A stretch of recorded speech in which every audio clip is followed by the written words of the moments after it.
Sanibonani bafethu. Kusile bafethu. Njoba ngithi kusileka ngisho ukuthi kusile izini like kusekuseni. No kusile bantu abekhehla. Kusile. So, ngisho ukuthini ngalokho? Uyazi nawe ukuthi uma ngabe kusa kuba sekuseni isikhathi sokuthi kuvuke kusetshenzwe. Qhubeka kosuku kuze kuphele kosuku. Ngithi kusile ke bafethu unyaka omusha kufana nokuthi kusekuseni. Kufana ukuthi sekuseni because njengoba unyaka usuka kumele siqaleni isisebenze. Uzothi uphela unyaka uphela ususebenzile wena njenganomuntu ungapheli ukhala. Ngoba kuyaye kube khona umbuzo obuhlungu aphela unyaka. Kwesinye isikhathi enokubuza mangisemsakazweni ngithi njoba unyaka usuhambe kangaka wena wenzeni? Yini oyenzile? So bafethu kusila sisukumeni isizulu siyayisithe yomile yayiyele emthonjeni okushuthi ngeke akekho umuntu ozokulethela into kanje. Uma womile uyasuma uhambe uyifuna leyo nto, hamba ufike uyisebenzise. Uma uya lapha ku Facebook ufike ubhala uNonkonjo wavuke Institute, uzobona lapho kune program ekhona lapha mentorship lapha ekufundiswa khona abantu, noma lapho ngizobe kululekwa khona abantu kangcono ngezinto zikamoya ejulile kakhulu. Lokho kuzobe ngisho ngizobe ngasho ukuthwasiswa abantu, ayikho into okuthwasa onani mayothwaswa esikhupheni noma indumbeni. Lokho awukufundiswa abantu ngezinto ezithinta idlozi, ngoba sihlushwa abantu abahamba beyothwasa kungamele bethwase, mhlawumbe kungafanele bethwase, gcina umuntu ahambile ekuthwaseni. So leyo program ivulelwe into kanjalo ukuthi abantu bekhuliswa ngomoya. Uthi qala nje uyekuthwaseni ubusonolwazi ubusuzazi wedlubani, ubusukwazi unamandla oku-understand idlozi lakho ukuthi mina lami idlozi linje then mowa wayijoyina lo program uzolunga. So njengoba kusunyaka bafethu asike sisukumeni siyofuna ulwazi, sinceleni ulwazi esizolisebenzisa hleze ngelinye ilanga elizosinceda ngelinye ilanga, ngoba ulwazi ledlozi ulwazi lethongo ilona esiphila ngayo lesincedayo. Sukuma ke na uhambe uyofuna lolo lwazi oluncele kubantu abangabe lapha abaphiwayo kulonyaka. Kunezinto hleze engahamba kahle zakho ngonyaka ophelile, hleze ayihamba kahle ngenxa into eyodwa nje ukuthi wena ubudgetela uDisemba wakhohle ukuyohlanjululwa uyowenza i-cleansing. Umelapho akutshela ukuthi kumele emanzini ukwenza i-cleansing, kanti wena ngoba ufuna ukubhubhudla utshwala. Ngisho ukuthi bro nginankinga nabo angibuthinti futhi, kodwa ke wena wasicabanga okunye. Lo nyaka ubusuku umuntu omkhulu uma ngabe unesikweletu sokuthi kumele uyogeza wenza i-cleansing, sukumhambe uyenza. Uma kumele uyokwenza iladi sukumhambe ulenza. Uma kumele uhambe entabeni sukumhambe entabeni wenza izinto zedlozi usakhanya, lizokwazi ukukhanyisa nawe usakhanya. Ngoba nje the more ulidelay isidlozi lokho ulilindisa kuyothi ngelinye ilanga mase kufika i-breakthrough yakho kahle siphelele bese iyavaleka, noma lesikhathi wena usulindele ukuthi i-breakthrough yakho kumele ifike manje bese ivele ingafiki, bese nalidlozi liyakulindisa ngeboma. Ucabange ke mhlawumbe shothi wena uzolindisa uneminyaka ewu-30 maybe lo nyaka ufuna ukulindisa uzobe na 40 which is 10 years leyo. Now lithi hayi ungilise 10 years mase una 40 lesikhathi sekumele wenza into zakho udle enjoy.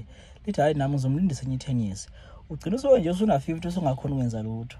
So idlozi lilungisele kusenesikhathi, lizokwazi nalisheshe likhanyisele kusenesikhathi uphile impilo oyifunayo noma oyifisayo, ngoba ulungisele wavumelana nalo. Kodwa wena mawuzothi idlozi hayi lizoyibona lizangilinda, hayi na uzolilinda mase kumele likhanyisele izinto, ngoba wena siyolungisa. Uma ngabe sekufuna wena sethanda wena uzolilinda ke nawe uma ngabe sekumele ke likhanyisele izinto, ngoba nawe ulindisile. Kanjalo isandla ngesandla inika idlozi lenze lokho wena olenzela kona. Ngaphela amandla kwamanje mntamkhulu, qhubeka kulungisa njengoba nje kusuka unyaka kusese-January. Le video ngiyenza nje kusese kuhle kakhulu kusese-January 2023 le video le. Lapha ku The Journey of Awakening, cishe nayazi The Journey of Awakening njalo ngonyaka sayisibe nenhlambuluko yasolwandle ngoSeptember, sayisihambe solwandle sohlambululo.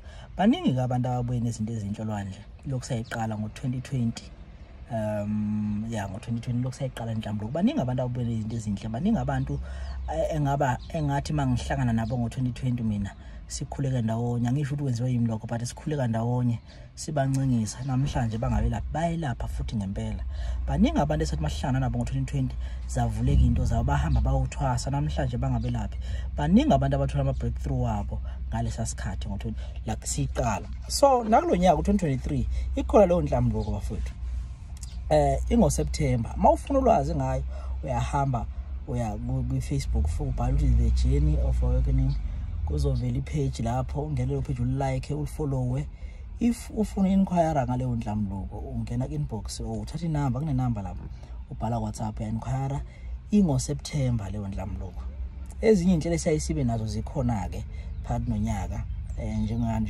njengokuye emodimole lesiyokhuleka sizoya nje njengoba kusuka unyaka kuningi bese kuzoba ile program lengishoyo kunenkonjwavuka institute uyahamba ukwenza uzifunele wena ulwazi lizokunceda kusasa umbuzo uthi uyoyifundisana wena izingane zakho kusasa nawe izingane zakho ufuna zihlupheke mhlambe zizwe lokuhlupheka kuzayo uma ungafuni ukuthi zizwe lokuhlupheka okuzwayo zincede nje manje zizothi mayibuza zithi baba mama yini ukuphahla ube lolwazi oluseduze uvela ubatshele ngoba bafethu kunzima manje kunzima ungayazi into yakini igcina isiyaziwa umntwana wakho omncane wena omdala ungakaswa ayifuna wayazi asisebenzeni ke ngane zakhe uthonga iwasho uyisebenzisi iwasho bafethu azinamlimo ziyageza nje emzimini kuphela zikuvulela inhlanhla oyiphiwe idlozi awukho umlingo othi mawusenziswasho usuzowina ilotho iwasho ziyageza zigeze nedlozi lakho kuvuleka izinto mangesesichitho siyasusa isichitho leso kasesingabazi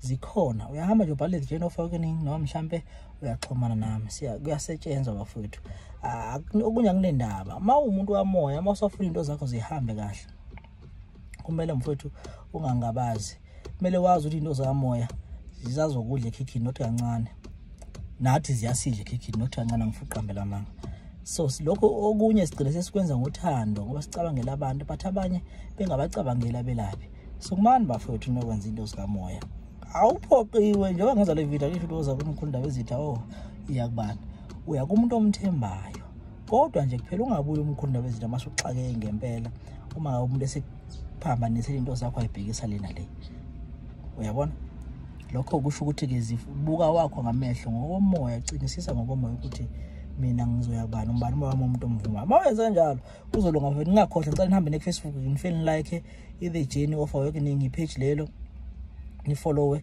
niphinde nilike nifollow ipage ethi nonkonjwavuka institute kusazosetshenzwa kulonyaka ziningi nezizoshintsha kakhulu bafethu yonke into izolunga uma ufuna ukuxhumana nami ungakwazi ukuthi ungibhalele lapha enambeni ku WhatsApp 065 659 1974 065 659 1974 uma wenza njalo kuningi ke bafethu uzobe siyakhanya bese kuyasibonakalisa ukuhloka umhlophe.